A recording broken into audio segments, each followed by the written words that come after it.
오늘 제일 마지막 절에 보면 11절에 표적이라는 단어가 나옵니다. 표적.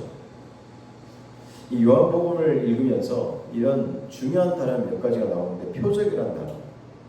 근데 공관복음에서는 표적이라는 단어를 쓰지 않습니다. 예수님께서 가는 곳마다 귀신을 쫓아내시고 또 나면서부터 못 걸은 자를 일으키시고 인간이 행할 수 없는 특별한 능력을 보여주셨을 때 공관복음에서 이적이라는 단어를 씁니다. 이적, 디나미스, 귀적 이럽니다. 근데 요한복음에는 이 디나미스라는 단어를 쓰지 않고 헬라어로 세메이온, 표적이라는 단어를 쓰고 있어요. 왜 그런 단어를 다른 단어를 쓰고 있는 걸까요? 이적은 그 행위 자체에 강력한 힘이 있음을 설명하는 거예요. 그러니까 예수님이 그 이적을 행할 때 그 이적 자체, 하나님의 행하심을 그 이적 자체에 좀 목적이 있어요. 그런데 요한복음은 예수님의 사랑하는 제자였잖아요. 사도 요한은 마지막까지 예수님과 함께 했던 제자예요. 제자. 예수님의 어머니도 모셨던 제자가 사도 요한이에요. 요한은 예수님의 모든 삶을 함께 했고 가장 사랑받았던 또 가장 늦게까지 생명을 유지했던 제자가 사도 요한이에요. 요한은 디나미스라는 단어를 사용하지 않고 세메이온 단어를 사용한 이유가 그 표적 자체가 목적이 아니라 그 이적을 베푸신 그 의미와 방향성을 제시해 주고자 하기 위해서 표적이라는 단어를 사용합니다. 예를 들면 우리가 운전을 하거나 길거리를 갈 때 표지판이 있죠. 여러분 길을 찾아갈 때 표지판 자체가 목적이 되는 건 아니죠. 표지판에 나와 있는 대로 우리는 방향을 따라가야 돼요. 표지판이 가는 방향대로 가야 그 길을 갈 수 있고 목적지에 달할 수 있는 거예요. 지금 요한복음 사도 요한은 그 표적을 통해서 이 이적을 행하는 의미와 방향을 보여주고 있는 거예요. 그 방향을 누굴 가리키는 걸까요? 예수 그리스도예요. 그리고 표적을 통해서 의미는 뭐예요? 예수님이 우리를 변화시킬 수 있고 우리를 새로운 삶의 인도하심을 말씀해 주고 있는 거예요. 그래서 사도 요한은 굉장히 영적인 복음서라고 얘기하는 거예요. 예수 그리스도를 정확하게 보여주고 있고 예수 그리스도가 우리에게 왜 필요한지 보여주고 있고 또 우리에게 예수 그리스도가 계심으로 말미암아 우리의 삶이 새롭게 변화된 것을 보여주기 위해서 지금 표적이라는 단어를 쓰고 있어요. 굉장히 요한복음을 이해할 때 굉장히 중요한 단어예요. 그래서 사도 요한은 오늘만이 아니라 앞으로 보게 될 7가지 표적을 계속 제시해 줍니다. 표적을 제시해 준 거 뭐라고요? 표적을 통해서 그 표적을 행하신 이가 누구이고 그 표적의 의미가 나에게 어떤 의미가 있는지를 밝혀주기 위해서요. 자, 오늘 본문은 예수님의 공생의 사역을 시작하시면서 가장 첫 번째 행하신 표적이에요. 가나의 혼인잔치. 물을 포도주로 변화시킨 놀라운 표적이에요. 자, 모든 사람이 기뻐하고 즐거워하는 혼인잔치가 열렸습니다. 여러분 잔치하면 즐겁죠? 과거 저도 시골에 살았기 때문에 동네 잔치가 가끔 벌어집니다. 그러면 동네 사람들 다 그곳에 가서 먹고 마시면서 아주 기쁘게 즐겁게 지냅니다. 요즘 우리 아이들은 잔치 벌이면 초대를 하죠. 집으로. 아이들 몇 명 친구 초대해가지고 야 우리 집에야. 우리 엄마가 떡볶이 해주게. 케이크 열심히 만들어주게. 그래서 자기가 친한 아이들 초대장을 보내죠. 우리 애들 보면 초대장을 보내요. 그래서 그 아이들 와서 먹고 재밌게 또 여러 가지 게임도 하고 막 그렇게 합니다. 자, 지금 잔치가 벌려져서 큰 잔치입니다. 오늘 본문에 보니까 예수의 어머니도 잔치에 참여하고 예수님도 잔치에 참여했어요. 많은 성사학자들은 지금 이 잔치는 그냥 이웃 잔치가 아니라 예수님과 관계된 친인척의 잔치라고 보고 있습니다.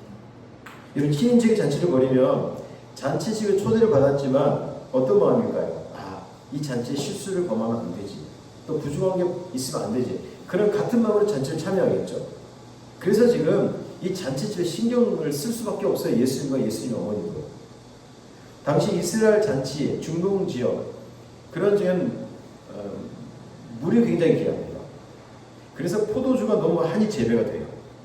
그래서 항상 어딜 가나 포도주가 있어야 합니다. 오늘 잔치집에 빠지지 말아야 될 것이 포도주예요.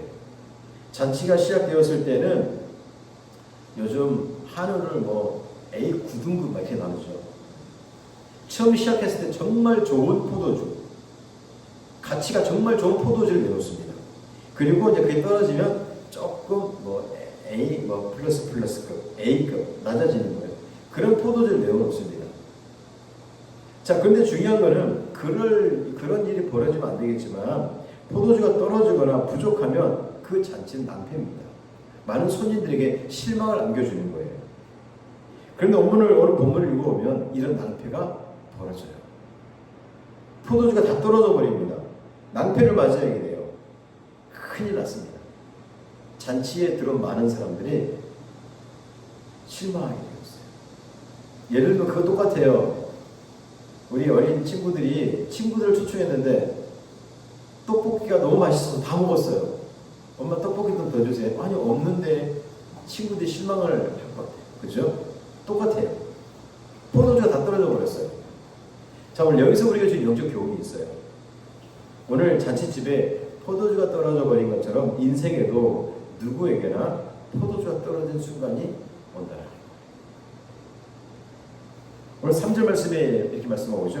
포도주가 떨어진지라 예수의 어머니가 예수에게 이르되 저들에게 포도주가 없다하니. 포도주가 떨어졌어요. 낭패예요. 그런데 오늘 이 말씀처럼 우리 인생에도 포도주가 떨어지는 그런 상황이 있다는 거예요. 유대인 혼인잔치에서 앞에서 말했던 것처럼 포도주는 기쁨과 축복의 상징입니다. 근데 그런 포도주가 떨어졌다는 것은 낭패예요. 수치예요. 위기입니다. 지금. 그리고 우리 인생에도 포도주가 떨어지는 그런 위기가 찾아올 때가 있어요. 그렇게 잘 준비하고 또 확인하고 또 확인하고 또 체크를 했는데도 무너지고 넘어지고 실패하는 상황이 때로는 벌어집니다. 우리 인생 똑같아요. 약 3년 전 제가 신대원 입학 시험을 치를 때 23년 전 여러분 시험 당일날 여러분도 시험을 처음 긴장되죠. 시험을 내는 교수들도 긴장을 하지만 시험을 치는 학생들은 더 긴장합니다. 더 긴장해요. 23년에 신대원 시험을 1년에 딱 한 번 있는 시험을 치르는데 그때 그날 고시장에서 같은 고시원에서 시험을 준비한 친구가 신약 1교시 시험을 치고 난 다음에 낙심한 얼굴로 일어나지 못하고 있어요. 그 친구는 재수였어요. 재수. 서울에 성대를 나온 친구인데 성대 경영학과를 나온 친구인데 재수를 해서 시험을 치는데 그날 낙심해가지고 거의 울 것 같은 얼굴로 앉아 있는 거예요. 뻔하겠죠. 근데 그 친구는 다른 이유였어요. 시험을 못 치는 게 아니라 시험을 치긴 치렀는데 OMR 카드에 사인펜으로 그만 모든 걸 잘 이 수성 사인펜 체크를 다 못하게 된 거예요. 그런데 다행인 거는 연필로는 체크를 했어요. 연필로는 이 체크를 해놓고 이제 마지막에 수성으로 다 체크를 해야 되는데 다 하지 못한 거예요. 심정이 어떨까요? 여러분 2년 동안 준비를 했어요. 2년 동안. 이제 신대원 입학해서 하나님의 종으로서 훈련을 받기 위해 준비를 했는데 그만 실수를 범하고 가는 거예요. 얼마나 기대감이 많았을까요? 여러분 열심히 노력하고 또 열심히 했어요. 영어도 잘 준비하고 성경 공부 열심히 다 준비했어요. 1교시 때부터 그런 지금 실수를 범하게 된 거예요. 얼마나 낙심이 됐는지 거의 눈물을 흘릴 것 같은 얼굴을 앉아 있었어요. 마침내 입학식 날이 되었어요. 이제 시험을 치고 결과 발표해야 되니까 시간이 걸리니까 다 흩어졌죠. 입학식 날 그 친구를 보게 되었을까요? 못 봤을까요? 보게 됐어요. 마킹에 연필로 체크한 게 그게 체크가 된다.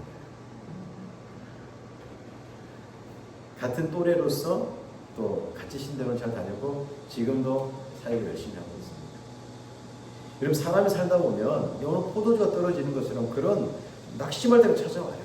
낙심할 때 누구나 다 찾아옵니다. 여러분 목회자에게도 찾아오고 여러분 인생에 그런 찾아올 때가 분명히 있어요. 믿음 생활은 마찬가지예요. 믿음이 나름 있는 것 같았지만 시험이 한번 찾아오면 믿음도 무너지고 신앙의 열정도 사라질 때가 있어요.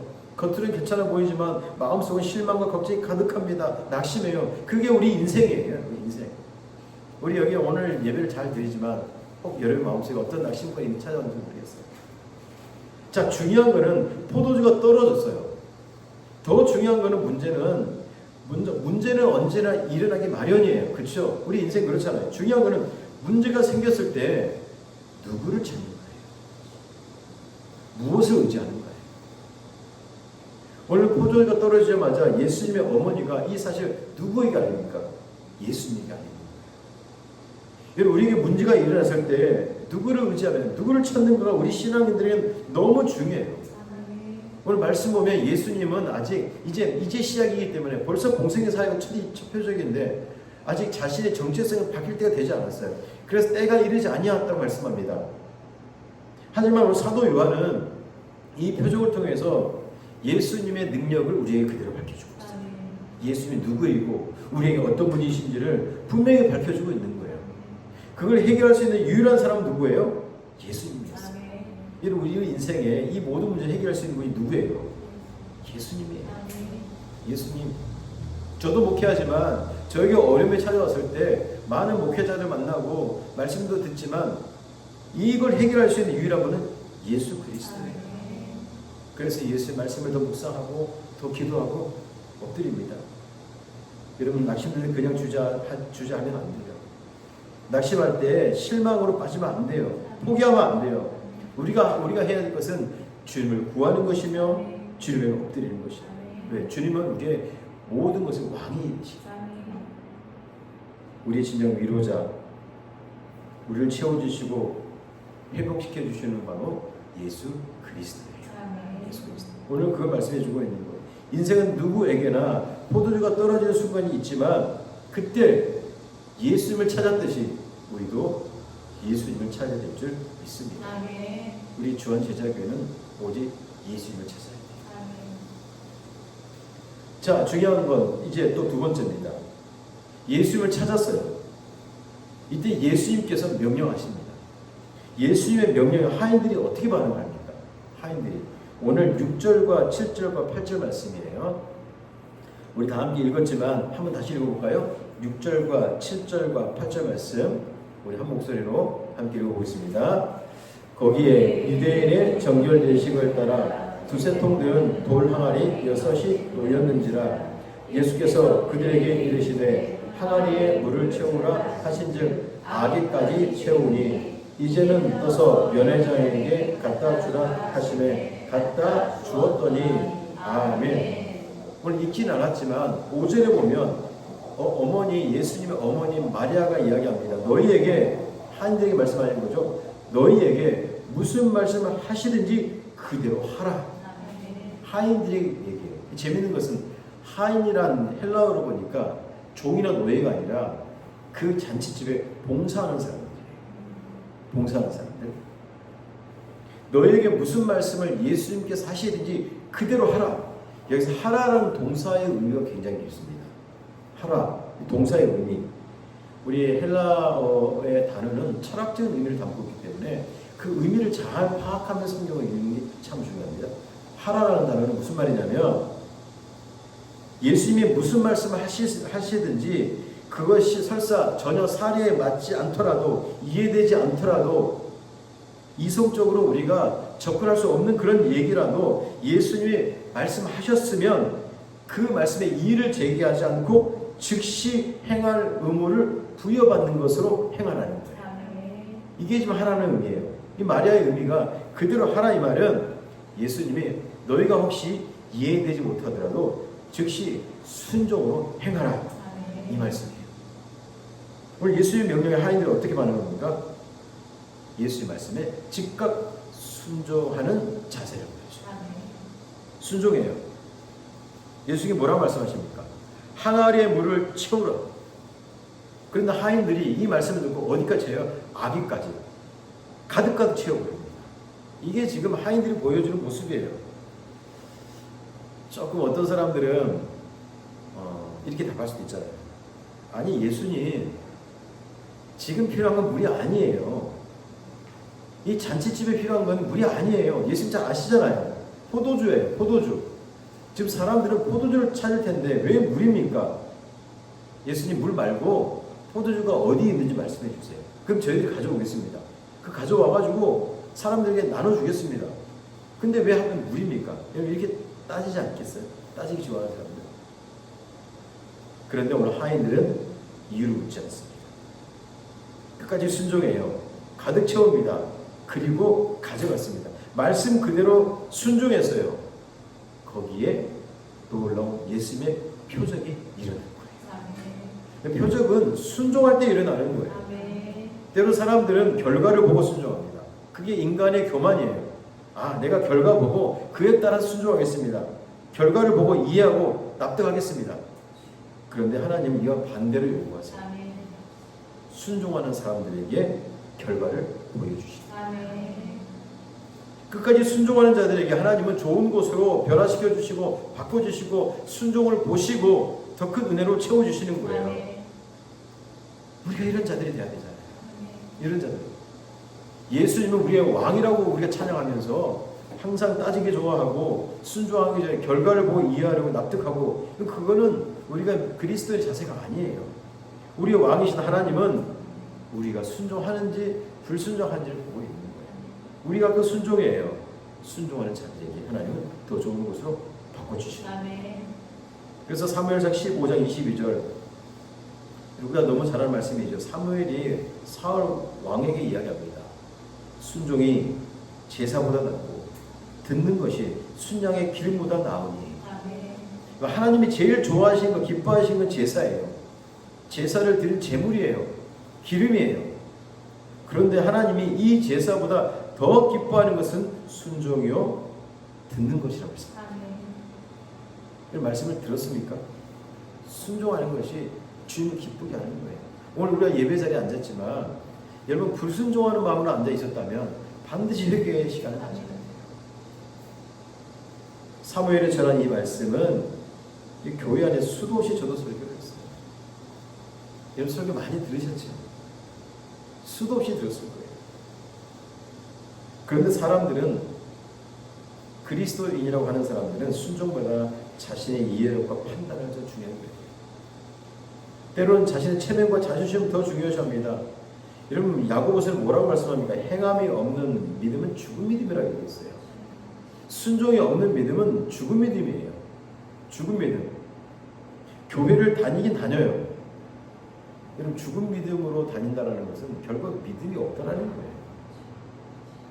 주님은 우리에게 순종으로 행하라는 말씀하고 있어요.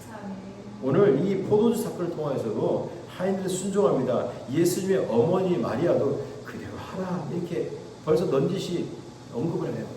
그래서 하인들이 순종합니다. 순종했더니 그 포도주, 그 물이 포도주로 변화되었어요. 여러분 우리가 하나님께 가장 먼저 해야 될 행함은 순종이에요. 순종. 여러분 우리가 말씀 앞에, 교회 앞에 순종할 때에 자녀들도 우리의 순종 그대로 보고 배워요. 그래서 우리가 순종하는 본이 돼야 되는 거예요. 순종. 그래서 교회 밖에서나 또 가정에서도 자꾸 교회에 대한 비판과 또 여러 사람들에 대한 비난은 대부분 자제해야 되는 게 바로 이런 일이에요. 자녀를 보고 그대로 배웁니다. 우리가 해야 될 것은 주님 앞에 순종하는 거예요. 여러분 순종을 잘 하려면 먼저 복음에 대한 가치와 복음의 능력을 경험하는 자입니다. 복음의 능력을 경험해야 돼요. 그래야 내 이성과 내 합리적을 내려놓고 순종할 수 있는 거예요.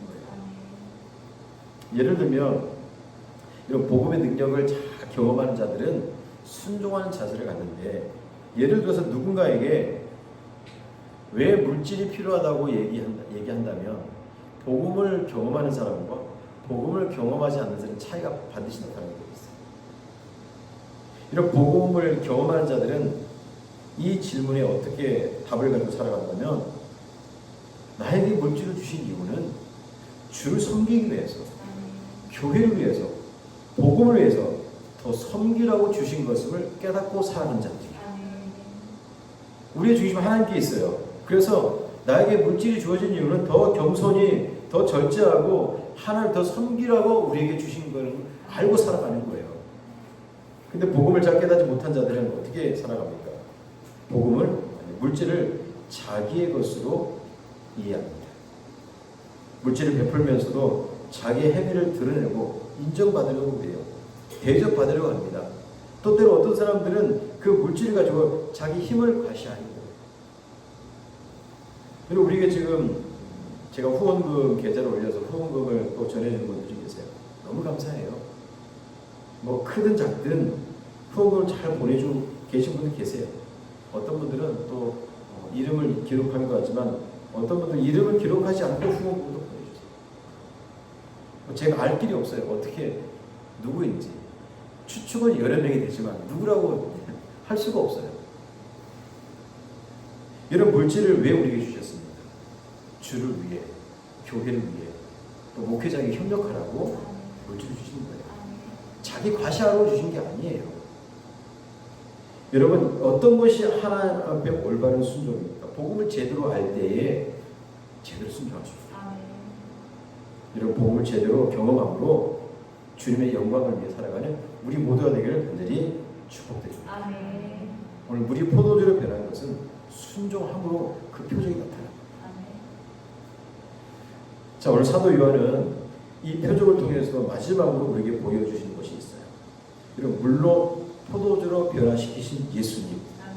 이런 포도주가 떨어지지 않고 포도주가 더 많아졌어요. 분위기가 어떻게 됐습니까? 더 기쁘고 더 잔치집입니다. 잔치집을 더 풍성하게 하신 예수님의 모습을 우리에게 보여주고, 예수님은 아주 평범한 것을 최고의 것으로 바꾸어 주시는 하나님이세요.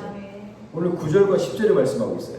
우리 9절과 10절 말씀 함께 다시 한번 함께 읽어보겠습니다. 9절과 10절입니다. 연회장은 물로 된 포도주를 맛보고도 어디에서 났는지 알지 못하되 물돈 하인들은 알더라.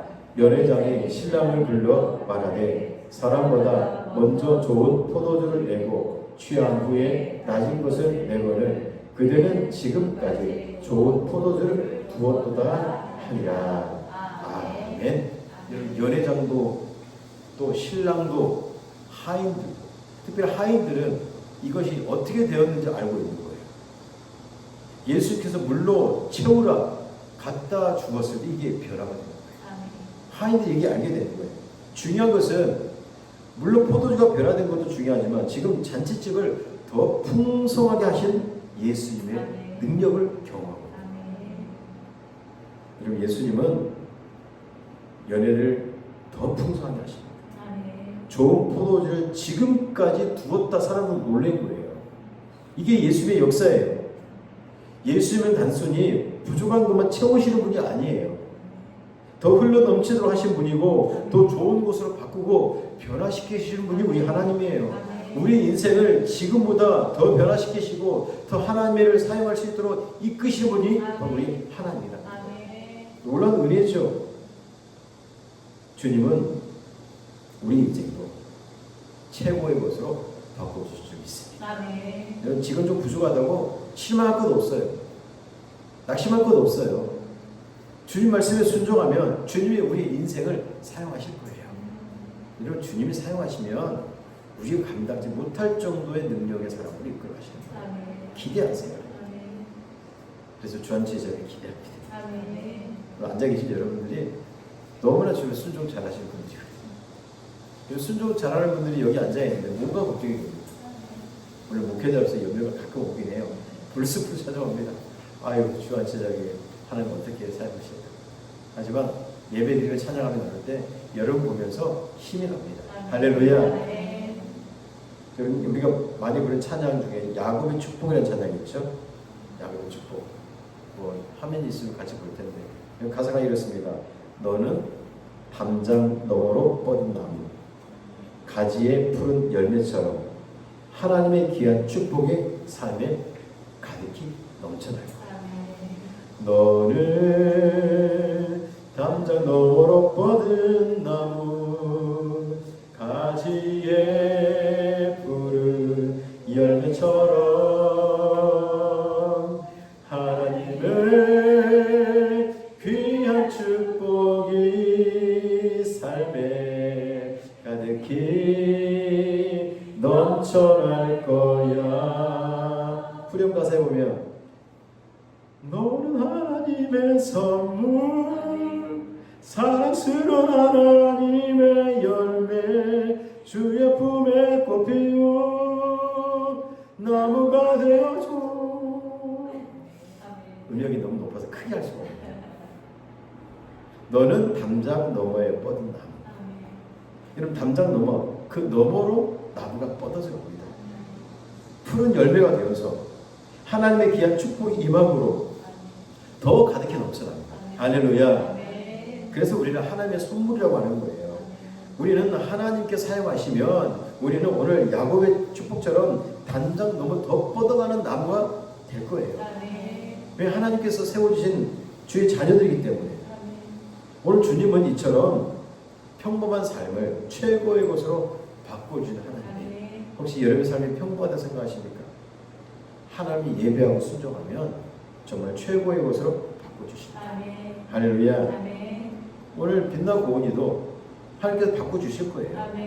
하나님 안에 거하고 말씀을 자라가면 우리 청년도 그렇게 바꿔주실 거예요. 할렐루야. 중요한 건 우리가 하나님 말씀을 믿고 의지하며 그 말씀에 순종하고 있는 거예요. 순종하는 자들에게 최고의 것으로 바꿔주시는 하나님이세요. 이제 설교를 마칩니다. 우리 인생에 부족한 걸 찾아옵니다. 그럴 때 우리는 어떻게 해야 됩니까? 예수님께 나아가야 합니다. 때로는 이해가 되지 않아도 우리는 순종할 수 있는 믿음이 필요해요.